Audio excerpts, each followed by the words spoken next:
వెంకటరెడ్డి కోమటిరెడ్డి రాష్ట్ర ప్రజల కోసం, రాష్ట్ర ప్రజల ప్రయోజనాల కోసం ఏ రోజు పనిచేయడు. వాళ్ళ దోస్తు బర్త్డే కోసం అట హెలికాప్టర్లు వేసుకొని కత్తులు పట్టుకొని కేకులు నరకడానికి పోయిండు. మరి ఈ మేడిగడ్డ కూలలేదు, బ్రహ్మాండంగా ఉందని పోయి చెప్పకపోతే వెంకటరెడ్డి కోమటిరెడ్డి, దాని గురించి మాట్లాడలేకపోతేవి. మీకు చేత కాదు, మీకు పరిపాలన చేత కాదు. నీళ్ళు అప్పుడే చేత కాలేదు, బ్రహ్మాండమైన నీళ్లు.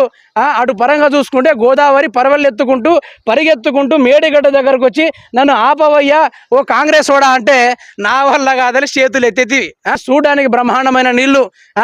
మన నీళ్ళు ఇది, మనం కొట్లాడి తెచ్చుకున్న నీళ్లను ఈరోజు ఇట్లా బ్యారేజ్ కట్టుకొని నీళ్ళు ఆపుకొని మన పొలాలకు తిప్పుకోవడానికి మనం నానా రకాల ప్రయత్నాలు. అటు పైన పోతేనేమో అన్నారం బ్యారేజీ, ఇటు మధ్యలోకి వస్తేనేమో కాళేశ్వరం బ్యారేజీ, ఈడికి వస్తేనేమో మేడిగడ్డ బ్యారేజీ. ఒకటాగకుంటే ఇంకొకటి, ఒకటాగకుంటే ఇంకోటి, ఇలా ఆగుకుంటూ మొత్తం రాష్ట్రాల కొస్స వరకు. అటు పోతేనేమో ఆదిలాబాదు, కింద పోతేనేమో